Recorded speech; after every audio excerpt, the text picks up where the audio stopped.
আমার কাছে মনে হয় সুজির হালুয়াটা যদি এইভাবে রান্না করা হয় সেক্ষেত্রে দেখতে যেমনটা সুন্দর হয় আর খেতে হয় একদম সন্দেশের মতো।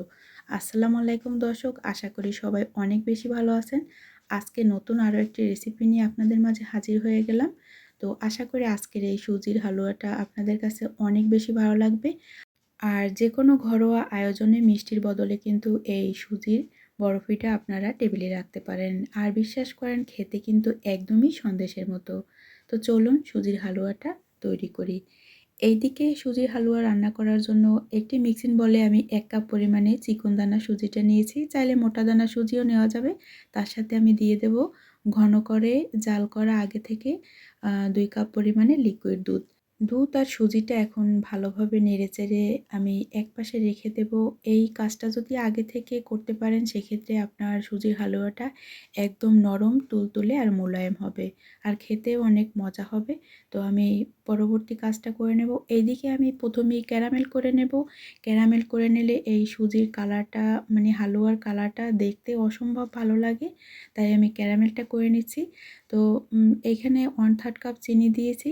তারপরে চুলার আঁচটা একটু মিডিয়াম টু লো রেখে তারপরে ক্যারামেলটা করে নিতে হবে। আর ক্যারামেলটা যাতে পুড়ে না যায় সেদিকে কিন্তু অবশ্যই লক্ষ্য রাখতে হবে। পুড়ে গেলে কিন্তু এই সুজির হালুয়াটা খেতে ভালো লাগবে না।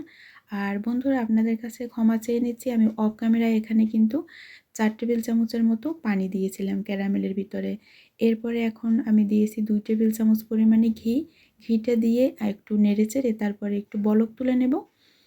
এখন যখন বলক তোলা হয়ে যাবে তারপর আগে থেকে ভিজিয়ে রাখা সুজি আর দুধের মিশ্রণটা দিয়ে দিতে হবে।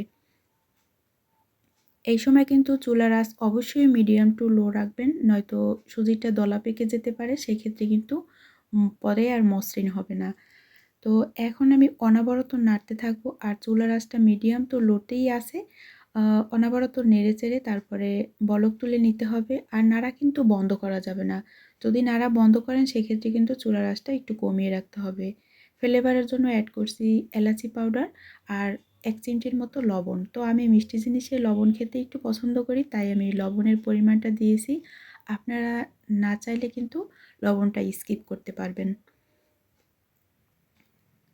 আর এই সময় কিন্তু চুলার আঁচটা একদম বাড়িয়ে দিয়ে মানে জাল করতে যাবেন না, সেক্ষেত্রে কিন্তু সুজিতে গোটা বেঁধে যেতে পারে। আরও অ্যাড করছি আমি ৪ টেবিল চামচের মতো মিষ্টি।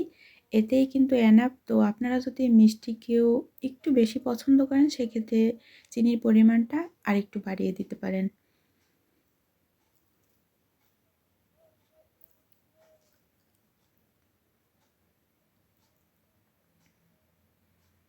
এরপরে দিয়ে দেব আরও ১ টেবিল চামচের মতো ঘি। ঘিটা অ্যাড করার কারণে কিন্তু সরি, এখানে আরও ২ টেবিল চামচের মতো ঘি অ্যাড করছি। এই ঘি অ্যাড করার কারণে কিন্তু এটা বরফি না সুজি না সন্দেশ মানে বোঝাই কিন্তু দায়। কাউকে হঠাৎ দিলে বুঝতেই পারবে না যে এটা সুজির সন্দেশ নাকি দুধের সন্দেশ। যাই হোক, বাসায় একবার হলেও তৈরি করে দেখতে পারেন। আর এখানে দিয়েছি কিছুটা পরিমাণে কাঠবাদাম কুচি। আপনারা চাইলে পেস্তা অথবা কাজু কুচিও দিতে পারেন। চাইলে এখানে কিশমিশও অ্যাড করা যেতে পারে। তো আমি আর কোনো কিছুই দিব না। তো আরও অ্যাড করছি এখানে ৪ টেবিল চামচের মতো গুঁড়া দুধ। এই গুঁড়া দুধটা দেওয়ার ফলে কিন্তু খেতে আরও বেশি মজা হবে। আমি কিন্তু এই দুধটা লিকুইড করে দিতে পারতাম, সেক্ষেত্রে কিন্তু এর স্বাদ অতটা ভালো আসতো না। তো এখন যখন সুজির পানিটা টেনে আসছে তখন এখানে কিন্তু আমি গুঁড়া দুধটা অ্যাড করছি, কারণ এই সময় দিলে এর ফ্লেভারটাও স্ট্রং থাকে আর খেতেও অনেক মজার হয়। যাই হোক, এখন এটাকে আরও নেড়েচেড়ে ৫ মিনিটের মতো আমি একদম শুকিয়ে রেখেছি, মানে শুকিয়ে ফেলেছি। তারপরে এখন নামিয়ে নেব।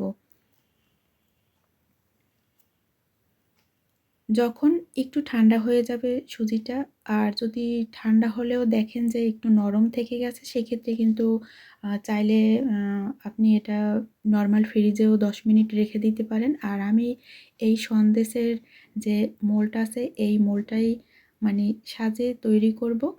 তো দেখতে পাচ্ছেন সাজটা কিন্তু অসম্ভব সুন্দর।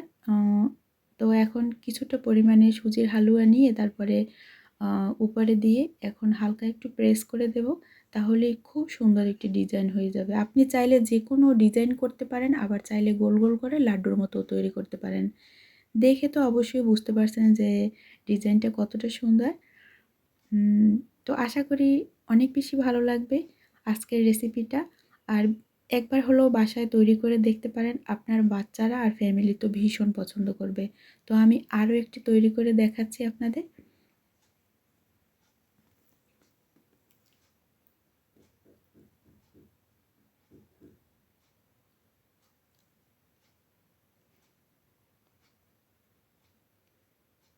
তো সবগুলো সুজির বরফি আমার তৈরি করা হয়ে গেছে। এখন কিছুটা পরিমাণে পেস্তা কুচি দিয়েছি।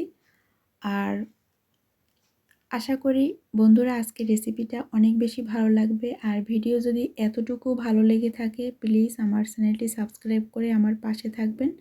আর ভিডিও ভালো লেগে থাকলে অবশ্যই ভিডিওতে একটি লাইক দিবেন। তো দেখা হবে নতুন পর্বে নতুন ভিডিওতে। ততক্ষণ সবাই ভালো থাকবেন। আল্লাহ হাফেজ।